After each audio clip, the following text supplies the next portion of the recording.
Hey, it's Joel Klettke from Business Casual Copywriting, and you're watching 100 Days of SEO. What's happening, guys? Brendan Hufford here. Happy Labor Day. For those of you celebrating that, we're hanging out at this awesome lake up here in Michigan. Look how beautiful this is. Look at this lake. Look how absolutely stunning this is down here. Today, I just want to share with you an interview I did with Joel Klettke. I'm so excited about this interview. Joel is one of the best conversion copywriters that I've ever had the good fortune to get to know. He's taught me more about SEO by teaching me about copywriting than I ever thought I could have learned. I'm so excited. Today we're going to talk about a bunch of things, but most importantly, what does SEO copywriting mean and where is the intersection between SEO and copywriting? Enjoy. Joel, thanks for joining us for 100 Days of SEO. Yeah, happy to be here. I want to jump right into it. So I've obviously followed your work for a little bit, and especially in Traffic Think Tank and on Twitter and stuff. And we're in a couple of the same Facebook groups, I think. And one of the first things I saw that had you in it that I thought was really interesting was the interview you did with Ross from Siege Media. And I shared that with everybody. I still continue to share parts of that. I ripped part of the video and uploaded it to my own Twitter so I could just retweet myself. It was so good. So I'd love it. I see this a lot in Facebook groups, and especially in the copywriting groups that you and I are both in, especially one of them. This phrase, SEO copywriting, comes up again and again. Like, what does that mean? Like, what does that mean to you? Yeah, and it's a good question because what it means really depends on who you ask, right? There's people who live and die by it. They swear it's like its own full-blown thing. And I mean, don't get me wrong. I have respect for copywriters who also know SEO and who dabble in SEO and understand the impact of rankings and title tags and all of that. But for me, I hate the phrase SEO copywriting. It's usually for me associated with all that I hate about copywriting, because typically not the people who, if we look at, let's say, Kate Toon does everything right when it comes to combining the worlds of SEO and copywriting, putting them together. But for me, it's a really meaningless phrase because when you're writing copy for the web, you're writing to intent, you're writing thematically, you're writing with the intent of engaging a human being, whereas SEO copywriting tends to get thrown up by companies who want spammy articles and certain keyword densities and all this really old school, not so awesome, kind of really skewed way of looking at the world of copywriting. Whenever you're putting SEO ahead of the copy itself, I think something's probably gone amiss. Yeah, it kind of shows too that you don't know what SEO is. If you think that, I mean, granted, here's the thing, if you're doing copywriting and it's hurting your SEO, is it fair to say you don't know how to do copywriting? Is that too, I don't mean to insult anybody. No, I think that's it, right? When we think of SEO copywriting, what people often think is okay, I've got, 100 different location pages. I need someone to write 100 unique, ways of saying restaurant in Tallahassee, and that kind of thing. We've reached a point, I think, where the algorithm, Google's not perfect, very, very far from it. I know from my days working in SEO, it was broken back then. There's still parts of it that are massively broken today.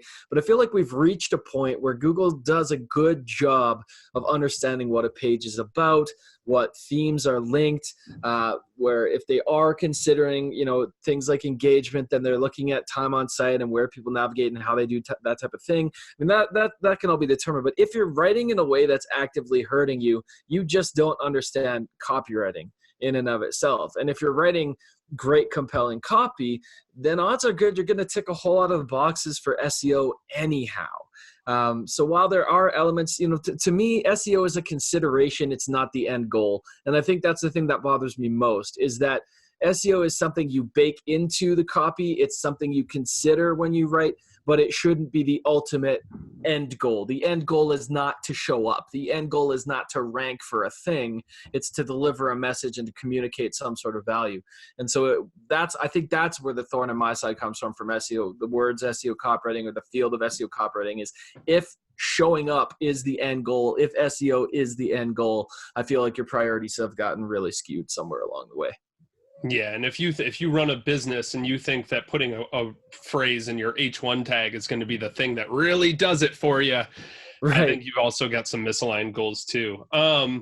Tell me a little bit about how you think, 'cause you're one of the few copywriters that I know that I really trust when it comes to, and I don't mean, again, to be insulting to copywriters, but typically when you focus on copy, you don't get a really good education in SEO. Even though and we were kind of talking about this too, like there's a lot more overlap coming between the two. What are some like beginner SEO mistakes that you see people making, whether it just be copy or just on their websites in general? Yeah, I mean, there's all of the old classics where, like, I think one of the biggest things that drives me nuts is the mistaken belief that a page has to be a certain length. And I'm all for looking at the data and analyzing, saying, okay, pages that are 3,000 words tend to outrank pages that are 200.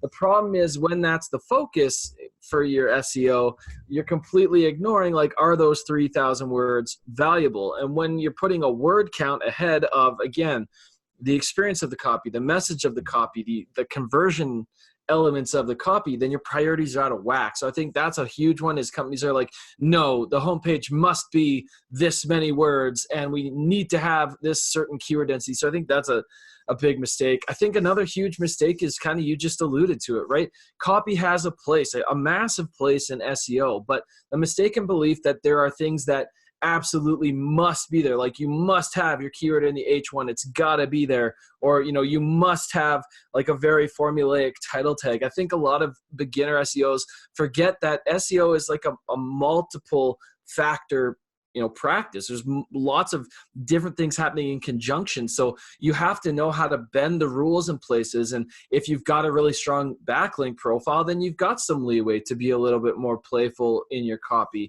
And if you're doing things right with your copy and sucking people in, you could rank third on the page, but if your title tag is way more compelling, way more interesting, way clearer than the two people above you, then there's another way for you to compete. So I think looking at SEO as a very like black and white practice is another mistake that I see a lot of beginners and even, to be honest, a lot of advanced people making. We like to box ourselves in with rules, and rules are meant to be things that guide us, but they're not meant to be like absolutes. And like, if you don't have this one thing, you're doing everything wrong. It's not a zero-sum game. There's more to it than that.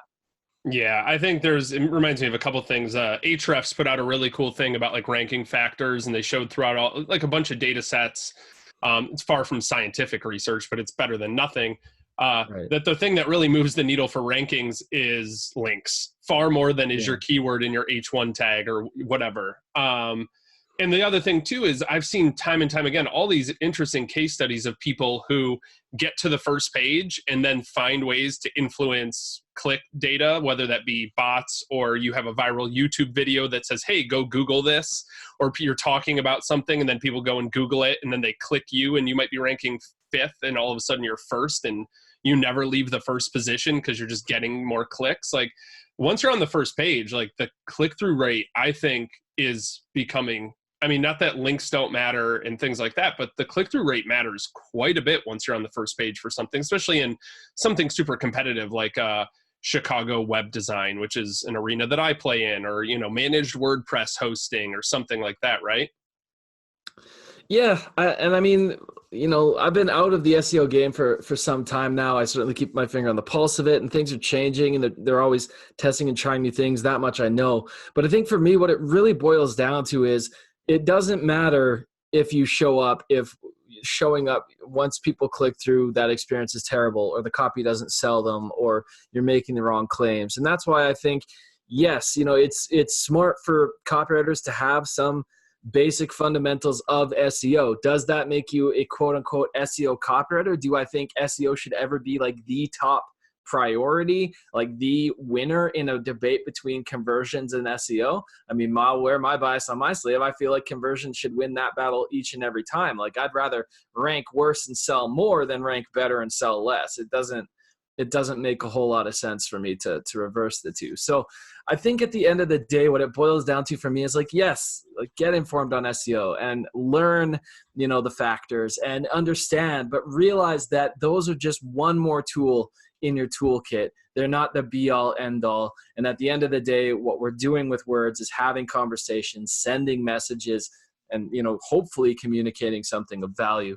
And on the web, like, your message is who you are. What you say on your website is how you'll be perceived, and how people learn from you and buy from you and take in your information. So I think that's way too important a thing to really just hand over to the SEO department to go, here, you guys run with this. Yeah, absolutely. I was just reading a tweet or tweeting back and forth with John Henry Shirk, who's a guy I follow quite a bit on Twitter. I've had him on 100 Days of SEO as well. And really just thinking more about what we do in SEO as demand generation or lead generation, and seeing all of it more holistically and seeing how we can help a company more than just traffic. And seeing, he said he had a case where he was trying to beat out the content team. And it was, he had to tell his boss, hey, we kind of need them. Like, we can't be in a race against them to outperform them. Like, this works together, right? So I want to take a step back and just really if we could put it in like a snapshot, or even like that 10,000 foot view of like, I think there's a huge overlap between SEO research, if we're really looking at the future of SEO, which is very much intent-based and things like that. SEO research very much mirrors copywriting research. So when you're starting to do research on either a new project or even an existing one, where do you start, and like what kind of insights can you give somebody who's maybe doing SEO research to try to like match search intent a little bit better and deliver, I guess, that better experience once somebody gets on the site? Yeah. And I mean, the research process is something that is long and nuanced, and like probably 90% of what I do and what I get paid to do is that research side of things. And so for me, it all starts with conversations, having structured conversations with actual customers, actual leads. So we'll run surveys and we'll look at their experience of buying. What was the pain that they were feeling that sent them looking? So we're looking for those purchase triggers.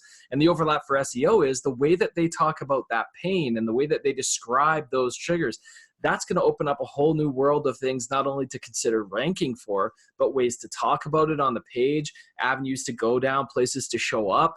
We find out not only, what that pain was, but how they tried to solve it in the past. So what are they coming off of? What information sources did they turn to? Because for me, I want to understand the context that surrounds that decision-making. And for an SEO, that's valuable because, for example, let's say you're working for a software company, and if 99% of people go to review sites or go to something like a G2 or a Capterra or whatever, if they go there first, then the people that you're competing against might not even be the other people who show up, above you for a certain set of keywords. It might be whoever ranks best on one of those secondary platforms. Like, your whole strategy might shift.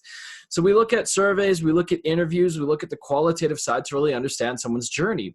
What was their pain? What outcome did they want? Where did they go to for information? We find these conversations on places like Reddit and Quora, and we look at just the language people use to talk about the outcomes they want and the pains that they have and those types of things. And that's how, we steal those, we bring those into the copy, and that's how we make the messaging compelling and relatable. And so for SEO, doing the same thing, that's how you can drive not only interest and awareness, but find new opportunities for ranking, find out, like which keywords might be most significant to a particular type of intent. And then you can craft the content around that. So for example, for SEOs as well, like for queries that are based on like an X versus Y, as a copywriter, I know that that person is in the product aware stage, right? They understand their pain already. They understand how the solutions work. They understand that there are multiple solutions, but they're actively establishing preferences as to which one's right for them.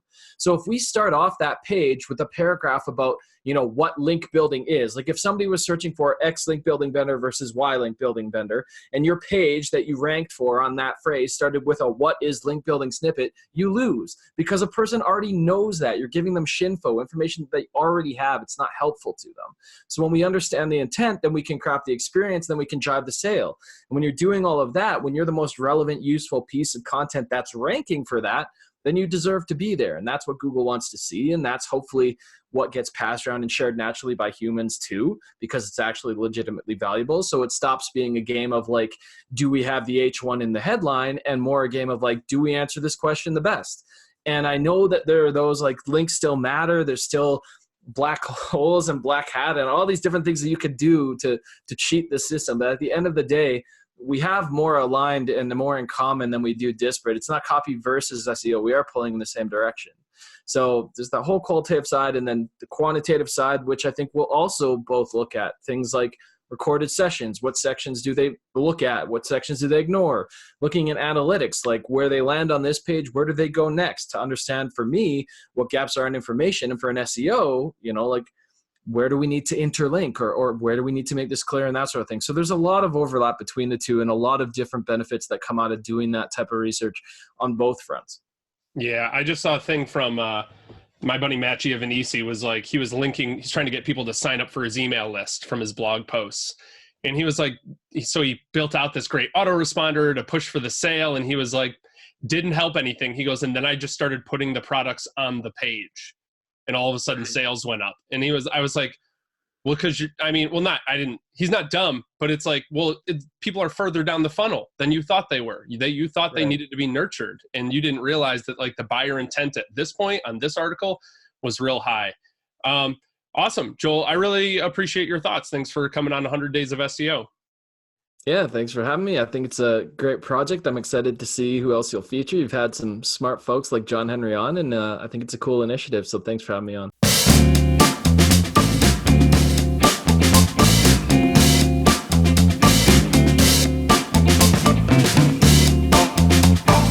All right, so we are recording. I look like a maniac today. Awesome.